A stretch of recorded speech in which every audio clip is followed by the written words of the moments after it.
Selamat sejahtera saudara dan Selamat Hari Raya. Saya Nursha Ismail. Dan saya Rosli Razak. Bersama kami akan menyampaikan buletin khas berita sempena Hari Raya Aidilfitri malam ini. Rosli, sambutan Syawal tahun ini lebih meriah kerana pertama kali kita sambut Aidilfitri tanpa sekatan sejak COVID-19 melanda. Dan kunjung-mengunjung sanak saudara menjadi sesuatu yang amat dialu-alukan. Jadi saya nak tanya anda, bagaimana kiranya sambutan anda tahun ini? Nursha, saya mulakan lebaran dengan mengerjakan solat Aidilfitri pada awal pagi tadi, tapi Nursha bukan di masjid tempatan. Sebentar nanti saya beritahu anda di mana saya tunaikan solat Hari Raya saya. Yang pasti Nursha tidak lengkaplah kalau buletin khas kami ini tidak membawakan kemeriahan dan kesyahduan solat Hari Raya di Masjid Sultan seperti saban tahun. Dan pagi tadi ribuan jemaah membanjiri Masjid Sultan untuk menaikkan solat Aidilfitri mereka. Ikuti laporan berikut.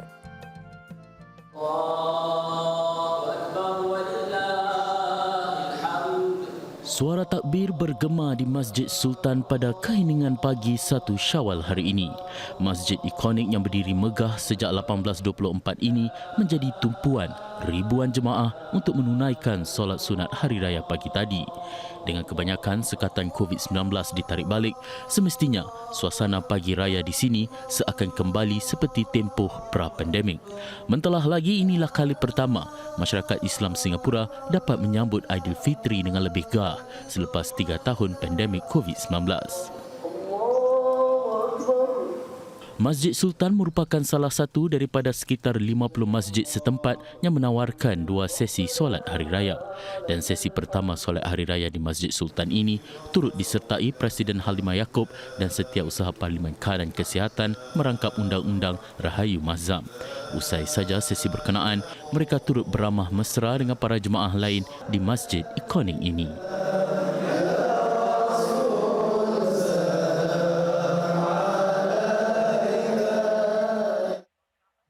Saudara, di Masjid Al-Muttaqin pula, solat Hari Raya dipimpin Mufti Negara Dr. Naziruddin Nasir.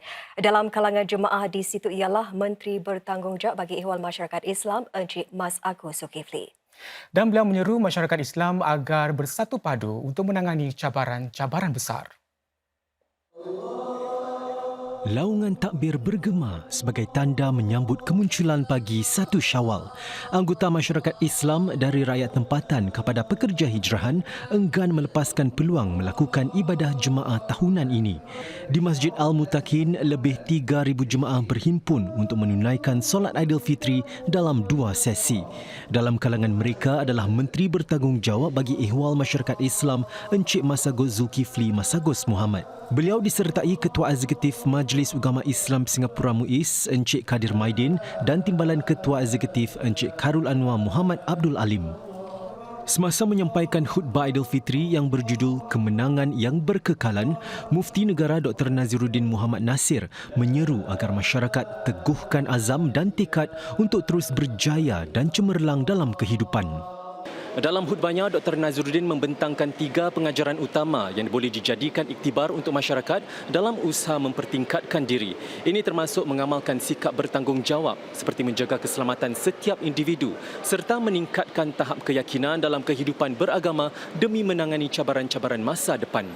Masjid-masjid kita yang sehingga hari ini terbuka menerima semua jemaah, tidak kira latar belakang, adalah tanggungjawab masjid-masjid agar mereka terus memelihara kesejahteraan dan keselamatan. Dan telah mereka fikirkan pelbagai inisiatif supaya dapat mempermudahkan ibadat saudara-saudari sekalian. Dan semua yang dilakukan bukan sama sekali bertujuan menyekat ibadah kita, bahkan sebaliknya bertujuan melindungi jemaah dari bahaya atau kemudaratan yang boleh dielakkan. Dalam mengulas khutbah Aidilfitri itu, Encik Mas Agus memuji semangat perpaduan yang ditonjolkan masyarakat Islam Singapura. Saya bersyukur bahawa umat Islam menjalani cubaan dan kesusahan dengan tenang dan juga teratur, hinggakan kita tidak ada kekecohan. Inilah semangat yang kita harus terapkan sebagai umat Islam dalam kita menjalankan apa saja urusan. Encik Masagus berpendapat bahawa adalah penting untuk masyarakat terapkan kesabaran dalam diri apabila menghadapi kesukaran agar dapat akhirnya menyebarkan salam dan mengeratkan silaturahim antara satu sama lain. Nursha, pagi tadi saya berpeluang menunaikan solat Hari Raya di tempat istimewa. Di manakah tempat istimewa yang anda maksudkan itu, Rosli? Nursha, pagi tadi saya tunaikan solat Aidilfitri bersama lebih 1,000 pekerja hijrahan di sebuah pusat rekreasi di Tuas South. Ayo saya kongsikan pengalaman menarik saya siang tadi. Ada yang berjalan kaki, berbasikal atau menaiki bas khidmat ulang-alik untuk mengerjakan solat Aidilfitri di pusat rekreasi Tuas South ini. Para jemaah di sini merupakan para pekerja hijrahan dari 4 dormitori yang berhampiran. Mereka memilih untuk ke sini meskipun boleh bersolat Hari Raya secara berjemaah di dormitori masing-masing. Here is very big Jamaat. Lot of people here. We like to big Jamaat. The dormitory is small Jamaat. Very far to for me. Go Ashariki, follow bus, follow MIT. After again next need to follow bus. Around 1 hour 20 minutes need. Pada tahun ini, Kementerian Tenaga Manusia MOM bekerjasama dengan lebih 50 dormitori untuk menganjurkan solat Aidilfitri untuk lebih 32,000 pekerja hijrahan.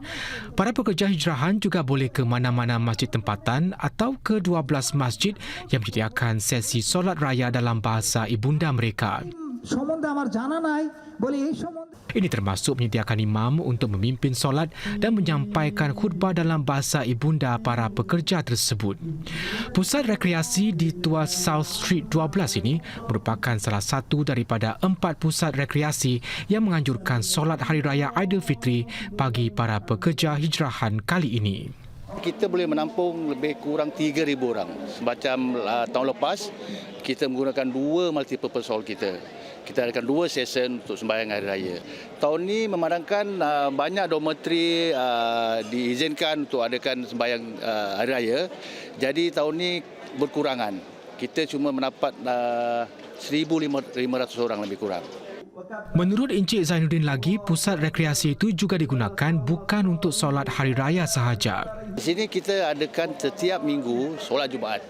Di sini ramai foreign workers dan juga lokal datang untuk solat Jumaat di sini. Biasanya kalau solat Jumaat sampai ke 2,000 orang. Semasa bulan Ramadan tahun ini, pusat rekreasi ini turut digunakan bagi sesi berbuka puasa dan solat tarawih bagi pekerja hijrahan sekurang-kurangnya seminggu sekali. Wah, memang menarik ya pengalaman anda hari ini, Rosli. Tahun ini lebih banyak ruang solat untuk solat Hari Raya Aidilfitri disediakan. Secara keseluruhannya, sebanyak 240,000 ruang solat disediakan di masjid-masjid dan kawasan kejiranan oleh kumpulan karya. Dan demi memastikan jemaah dapat menunaikan solat Hari Raya dengan selesa, tempahan ruang solat bagi sesi pertama diperlukan bagi 5 buah masjid. Salah satu masjid itu adalah Masjid Darul Ghufran di Tampines. Beginilah keadaan di pintu masuk Masjid Darul Ghufran awal pagi tadi.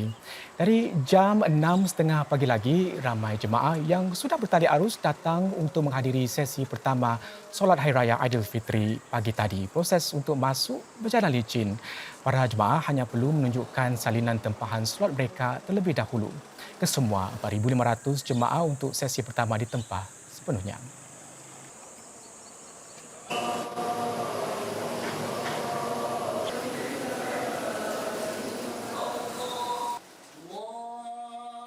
Dan saudara, ini pula suasana di kawasan Flat Studio di Blok 827A Tampines Street 81.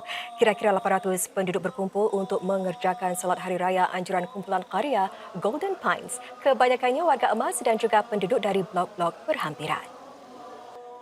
Pagi-pagi lagi dari jam 7 sudah sampai di sini. Alhamdulillah. Dan mereka mengalu-alukan juga kali ini untuk mengadakan salat Idul Fitri kerana dah hampir 3 tahun mereka tak dapat bersama-sama kerabat dan teman-teman.